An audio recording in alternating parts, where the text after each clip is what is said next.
Hello guys, welcome back to another video. मेरा नाम है आकाश विश्वकर्मा और आपका स्वागत है हमारे यूट्यूब चैनल नालंदा ग्रुप पर। सॉलिड स्टेट में आगे बढ़ते हुए पिछली बार हमने पढ़ा था कि क्रिस्टल क्या होते हैं। फिर पढ़ा था क्रिस्टल कितने प्रकार से बांटे गए हैं, तो दो प्रकार से।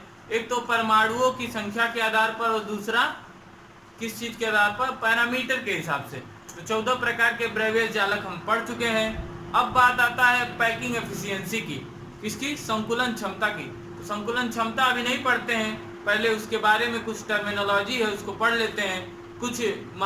कुछ चीजें, संबंध जो हैं उनको याद रखना है, फिर उसके बाद हम पैकिंग एफिशिएंसी लगाएंगे। तो जरा शुरू करते हैं। हमें संबंध किसके बीच ज्ञात करना है, तो जो कोर होता है क्रिस्टल का, उसके और गोलों की त्रिज्या के बीच में संबंध ज्ञात करना है। तो क्या ज्ञात करना है भाई, क्रिस्टल के कोर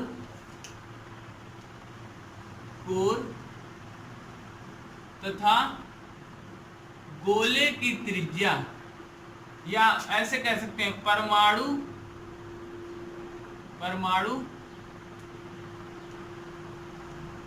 के त्रिज्या के बीच संबंध, ठीक है ना। क्रिस्टल के कोर तथा परमाणु की त्रिज्या के बीच के संबंध, ठीक। अब जरा ध्यान दीजिए, सबसे पहले ज्ञात करते हैं सरल घन एकक से। इसमें सरल घन एकक कोष्टिका में, सरल घन एकक कोष्टिका में सिंपल क्यूबिक यूनिट सेल में ज्ञात करते हैं। तो ध्यान दीजिए, सिंपल क्यूबिक यूनिट सेल में कितने बिंदु होते हैं भाई, 8 होते हैं।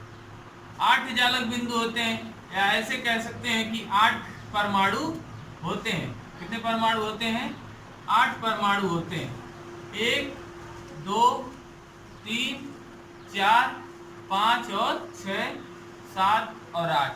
ये ऐसे नहीं होते हैं। देखिए, ठोसों में क्या होता है, परमाणु जो होते हैं वो पूरी तरह कहाँ तक होते हैं, कोर को भरे, पूरे क्रिस्टल को भरे हुए होते हैं, अर्थात इनके बीच में कोई स्थान, रिक्त स्थान नहीं होता है। यहाँ ध्यान दीजिए, यहाँ पे जैसे परमाणु हो गया एक और दूसरा परमाणु, ठीक।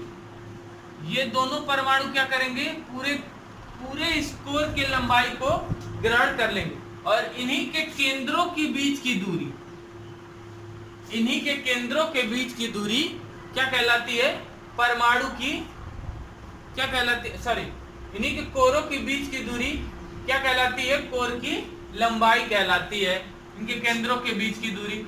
तो ध्यान दीजिए, यही दूरी क्या हो गई, ए हो गई। और अगर हम सोचें कि ये इन दोनों की त्रिज्या है r और r, तो इनके बीच संबंध क्या हो जाएगा, a बराबर हो जाएगा 2r। a बराबर क्या हो जाएगा, 2r, या ऐसे भी कह सकते हैं r बराबर क्या हो जाएगा, a/2 हो जाएगा। क्या हो जाएगा, a/2 हो जाएगा। तो यह संबंध हो गया किसमें, सरल घन एकक कोष्टिका में। यह किसमें संबंध हो गया, सरल घन एकक कोष्टिका में। दूसरी बात करते हैं काय केंद्रित में नहीं, फलक केंद्रित में, फलक केंद्रित घन एकक कोष्टिका में। किसमें, घन एकक कोष्टिका में,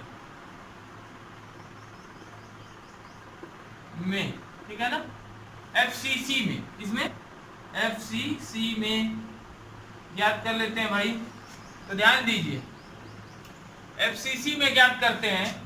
FCC में जरा ध्यान दीजिए, FCC का क्रिस्टल बना लेते हैं। यहाँ यह हो गया हमारा क्रिस्टल, ठीक।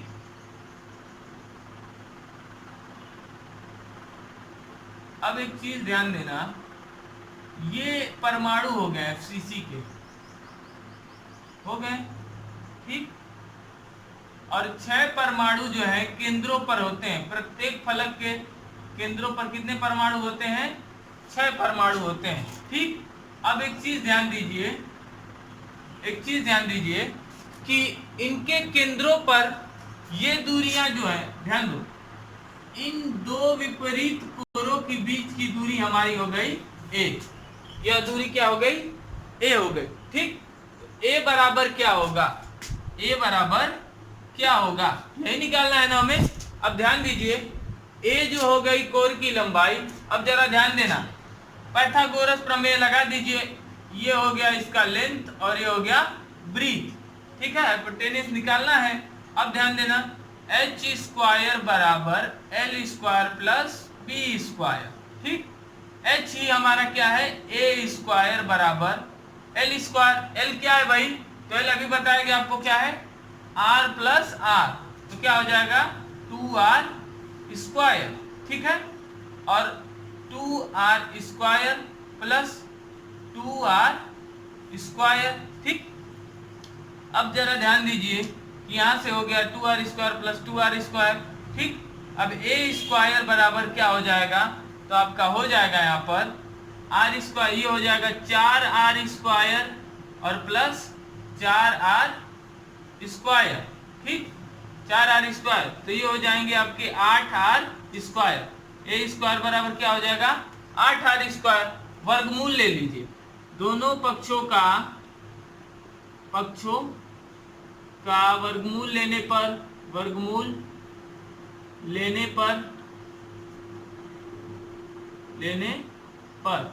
ठीक, दोनों पक्षों का वर्गमूल लेने पर क्या हो जाएगा? a बराबर हो जाएगा, क्या हो जाएगा? 2√2r। a बराबर क्या आ गया? 2√2r, या इसी को कह सकते हैं r बराबर आपका आ जाएगा a बाई 2√2। ठीक है, ये तो हो गया संबंध किसके किसके बीच? a और r के बीच में संबंध। तो हमें करना क्या है भाई? ये देखिए, सबसे पहले सरल घनीभव कोष्ठिका में देख लेते हैं। एक कोर दो परमाणु से मिलकर बने होते हैं, और एक कोर दो परमाणु से मिलकर बने होने के कारण क्या होता है कि a बराबर हो जाता है 2r। ठीक, ये तो आसान था। फलक केंद्रित घनीभव कोष्ठिका में क्या होता है, जरा समझिए। इन दो विपरीत फलकों के बीच में भी, विपरीत फलक करेगा, कोरों के बीच में भी क्या होता है? एक परमाणु होता है। अभी से एक परमाणु का क्या करते हैं? निकालने के लिए हम क्या करेंगे?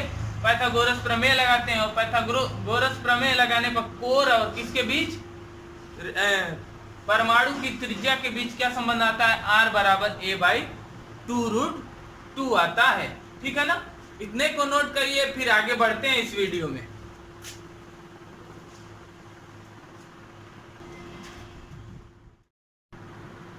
चलिए अब शुरू करते हैं काय केंद्रित घनीभव कोष्ठिका में। तो समझिए जरा, काय केंद्रित घनीभव कोष्ठिका क्या है। देखिए, ये आपका हो गया घन। ठीक, और इसके क्या होगा? 8 किनारों पर 8 गोले उपस्थित होते हैं। 8 किनारे पर क्या होते हैं? 8 गोले उपस्थित होते हैं, और एक गोला जो है वह पूरे सेल के बीचों बीच में होता है। एक गोला कहाँ होगा? पूरे सेल के बीच में, या डायगोनल के बीच में होता है। ठीक है ना, जरा समझते हैं घन का डायगोनल क्या है। तो घन का डायगोनल क्या है? एक ये पीछे वाला कोर हो गया, और ये नीचे से आगे वाला कोर, इन दोनों के बीच की दूरी को क्या कहते हैं? डायगोनल कहते हैं। इस दूरी को क्या कहेंगे? डायगोनल। तो डायगोनल d बराबर क्या हो जाएगा? तो ध्यान देना, पहले तो कितनी दूरी होगी डायगोनल के बीच? सबसे पहला सवाल आता है, इस डायगोनल के बीच की दूरी कितनी होगी? तो डायगोनल के बीच की दूरी कितनी होगी भाई? तो यहाँ यह इस गोले का r आएगा, फिर इस गोले, यह गोला पूरी तरह से क्रिस्टल के अंदर है तो इसका 2r आएगा, और यह नीचे वाला जो गोला है यह भी कोर है, कोर पर स्थित है, तो इसका केवल r पार्ट ही आता है। अर्थात इस a वाले गोले का कितना आया भाई? r आया। और मान लो यह b गोला है, b गोले का कितना आ गया? 2r आ गया क्रिस्टल के अंदर। और इस गोले को c मान लीजिए, गोले c का जो है कितना पार्ट आ रहा है बताइए? आर आ रहा है, ठीक है ना। अतः डी बराबर क्या हो जाएगा, कुल मिला के 4r हो जाएगा। डी बराबर क्या हो जाएगा, 4r हो जाएगा। अब बात करते हैं किसकी, इस कोर के लंबाई के हिसाब से। तो कोर के लंबाई के हिसाब से डी बराबर क्या हो जाएगा, जरा समझिए। यह हो गया आपकी लंबाई 1, यह लंबाई लेंथ कहलाएगी, यह हो गई ब्रीथ, और यह आपकी हो गई क्या, कर्ण हो गया ये, ठीक। अब समझो जरा, d बराबर क्या हो जाएगा, तो d का स्क्वायर बराबर हो जाएगा आपका l square plus b square, ठीक। पिछली बार हमने ज्ञात किया है कि l बराबर क्या था आपका, √2a है, और प्लस ये आपका a हो जाएगा, तो d स्क्वायर बराबर √2 का a का स्क्वायर और प्लस a स्क्वायर, तो d स्क्वायर बराबर क्या हो जाएगा, 2a square plus a square, तो d स्क्वायर बराबर √3 कह रहे हैं 3a स्क्वायर, d बराबर क्या हो जाएगा, √3a, ठीक। d बराबर है, तो इन दोनों को भी आपस में बराबर कर दीजिए। तो 4r बराबर क्या हो जाएगा, √3a हो जाएगा, ठीक। तो r बराबर क्या हो जाएगा, √3a/4। यह रिलेशन किसके किसके बीच आ गया, गोले की त्रिज्या और BCC के कोर के लंबाई के बीच में आ गया, ठीक है। इतना नोट करिए, फिर आगे वीडियो में बढ़ते हैं।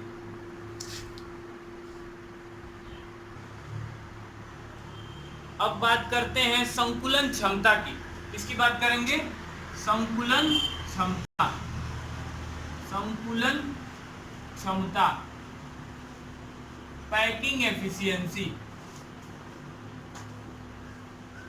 पैकिंग एफिशिएंसी,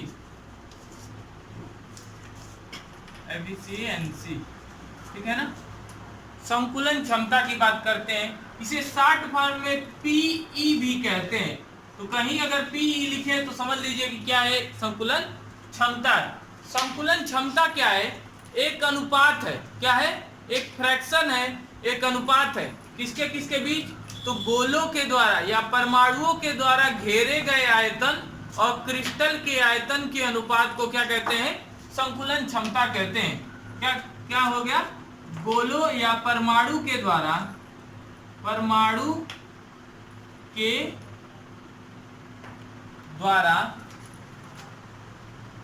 द्वारा घेरा गया आयतन,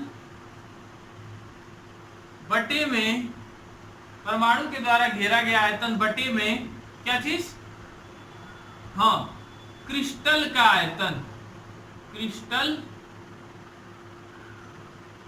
का आयतन, इसी को क्या कहते हैं, संकुलन क्षमता कहते हैं। अगर आपको प्रतिशत में यही चीज पूछे, किसमें पूछे, प्रतिशत में, तो बस 100 से गुणा कर देना है, आपका आंसर आ जाएगा। तो ये परमाणु के द्वारा घेरा गया आयतन बटे में क्रिस्टल का आयतन, या परमाणु के द्वारा घेरे गए आयतन और क्रिस्टल के आयतन के अनुपात को संकुलन क्षमता कहते हैं। या जनरली अगर बात किया जाए तो किसी क्रिस्टल में उसके अवयवी कणों द्वारा कितना स्थान घेरा गया है, इसी के मान को संकुलन क्षमता कहते हैं। आइए हम संकुलन क्षमता ज्ञात करें। संकुलन क्षमता सबसे पहले किसका ज्ञात करते हैं, सरल घन एकक कोशिका की संकुलन क्षमता, ठीक है ना। सरल घन एकक कोशिका की संकुलन क्षमता क्या होती है भाई, जरा समझते हैं। सरल घन एकक कोशिका का क्या होगा संकुलन क्षमता, तो ये हमारा सरल घन एकक कोशिका है, ठीक। और इसी की हम पैकिंग एफिशिएंसी ज्ञात करेंगे। तो इसमें 8 गोले होते हैं हर एक कोर पर, और आपको पता है इसमें गोलों की संख्या, रैंक कितना होता है, 1 होता है। कितना होता है रैंक इसका, 1 होता है, ठीक। तो सबसे पहले हम क्या रखेंगे, परमाणुओं के द्वारा घेरा गया आयतन। तो परमाणुओं के द्वारा घेरा गया आयतन क्या होगा, एक गोला है, उसी गोले के द्वारा घेरा गया आयतन होगा ना, तो हो जाएगा आपका 4/3 pi r cube. 4/3 pi r cube हो गया। पीई बराबर 4/3 पाई आर क्यूब। इसका सरल घनीभूत सेल का ज्ञात कर रहे हैं। अब किसी घन का आयतन कितना होता है, इस घनीय क्रिस्टल का आयतन अगर एक कोर ए है तो पूरा आयतन कितना हो जाएगा, ए क्यूब हो जाएगा। कितना हो जाएगा, ए क्यूब हो जाएगा। अब यहाँ से हो गया 4/3 और ये आपका हो गया pi r cube upon a cube. अब देखिए, याद करिए जरा, या तो हम इस ए को आर में बदल देते हैं या इस आर को ए में बदल देते हैं। तो सरल घन में हमने संबंध ज्ञात क्या किया था, पीछे ही ज्ञात किए हैं। we know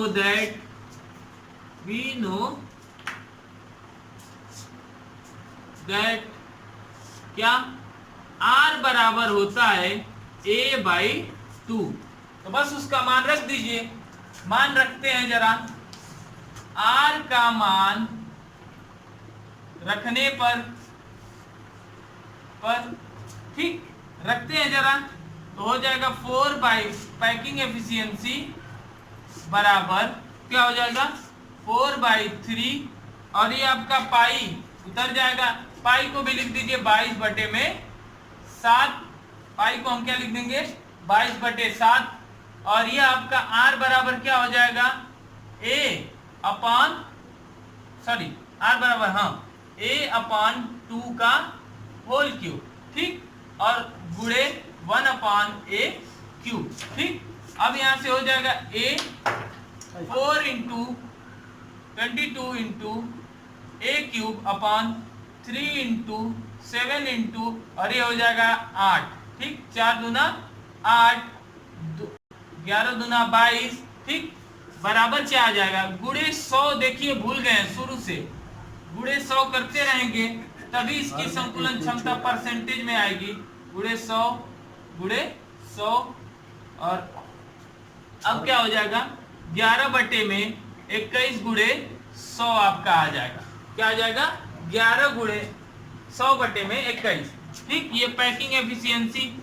अब जब इसको हल करेंगे तो लगभग में 52% आंसर आएगा। कितना आएगा 52% आंसर है। 52.32 करके 35 करके आगे जाता है। ठीक है ना। तो अगर आपसे पूछा जाए सरल घन एकक कोष्टिका की संकुलन क्षमता कितनी है, तो 52% होती है। ठीक है, फिलहाल के लिए इतना नोट करिए। अभी इस वीडियो में आगे बढ़ते हैं। देखिए, इस हर में एक क्यूब लिखकर, और यहां से काटना भूल गए थे, एक क्यूब लिखकर काट दीजिए। एक क्यूब से एक क्यूब कैंसिल आउट हो जाएगा और बचा 11/21 गुणे 100। अब इसको सॉल्व करेंगे तो कितना आएगा 52% आंसर आएगा। ठीक, नोट करिए। चलिए आगे बढ़ते हैं। अब हम ज्ञात करेंगे किसका, BCC का। किसका ज्ञात करेंगे, BCC का पैकिंग एफिशिएंसी। ठीक, बॉडी सेंटर्ड क्यूबिक सेल का संकुलन क्षमता ज्ञात करेंगे। तो देखिए, बॉडी सेंटर्ड में रैंक ऑफ सेल या गोलों की संख्या, परमाणुओं की संख्या कितनी होती है, 2 होती है। कितनी होती है, 2 होती है। संकुलन क्षमता बराबर क्या हो जाएगा भाई, तो Z इंटू गोलों के द्वारा घेरा गया आयतन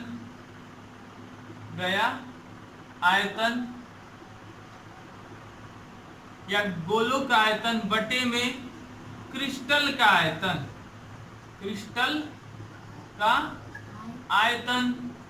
ठीक, अब जरा आगे बढ़ते हैं।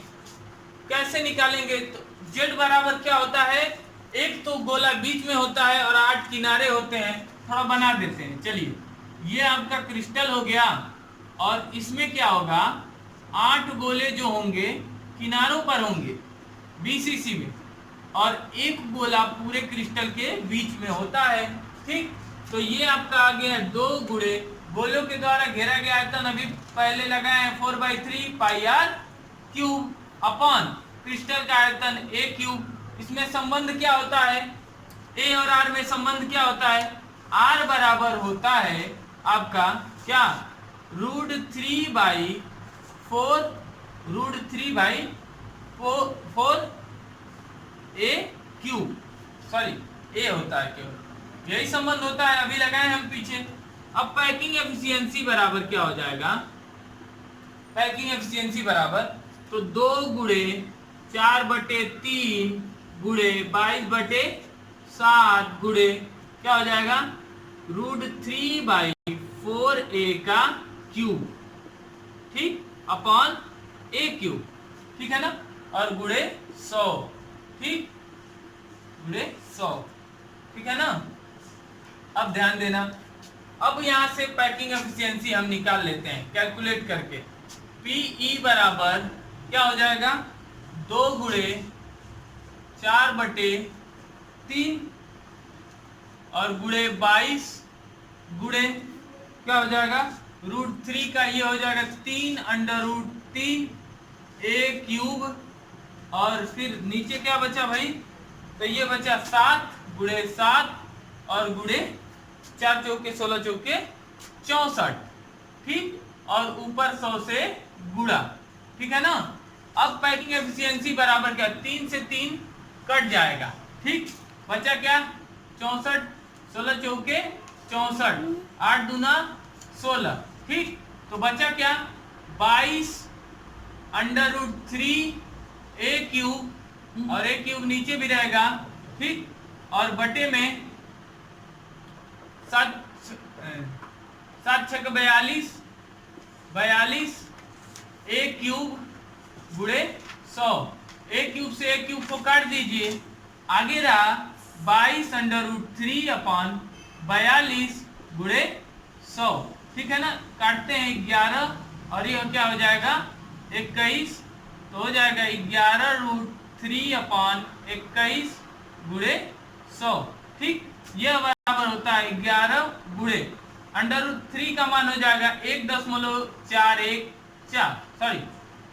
732, ठीक, गुणे 100 बटे में 21, ठीक। अब इसको सॉल्व करेंगे, इसको जरा सॉल्व करेंगे, तो सॉल्व करके आंसर आप कमेंट बॉक्स में दीजिए, ठीक है ना। इसका आंसर क्या होगा कमेंट बॉक्स में दीजिए, अगर इसका आंसर जानना होगा तो आपके आंसर देने के बाद हम इसका आंसर दे देंगे, ठीक। अब इसके आगे बढ़ते हैं, किसमें, इसके आगे फिलहाल इतना नोट करिए, फिर इसके आगे बढ़ते हैं। अब बात करते हैं एफसीसी की, किसकी, एफसीसी की संकुलन क्षमता, पैकिंग एफिशिएंसी। एफसीसी की संकुलन क्षमता क्या होगी जरा समझिएगा। पहली बात, गोलों की संख्या जेड क्या होगा, उसमें गोलों की संख्या जेड बराबर क्या हो जाएगा, तो 4 होता है, शुरू में हमने पढ़ा है 4 होता है, ठीक। अब 4 हो गया ये, इसके बाद दूसरी बात आता है कि गोलों का आयतन क्या होगा, सॉरी संकुलन क्षमता ही सीधे चलते हैं, तो जेड गुणे गोले का आयतन, गोले का आयतन और बटे में क्रिस्टल का आयतन, ठीक है ना, क्रिस्टल का आयतन, तो ये हो जाएगा आपका 4 गुणे गोले का आयतन 4/3 पाई आर क्यूब बटे में क्रिस्टल का आयतन कितना होगा, क्रिस्टल का आयतन कितना होगा ए क्यूब गुणे 100, ठीक, गुणे 100।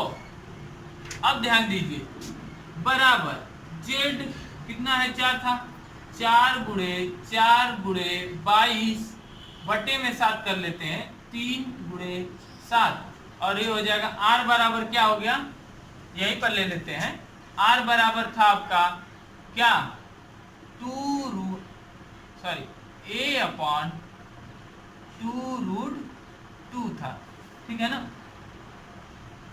सॉरी a/√2 था, 2√2 था, ठीक।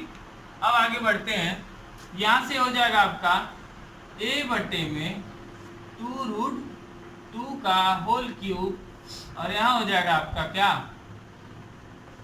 a क्यूब, ठीक, और गुणे 100, ठीक है ना।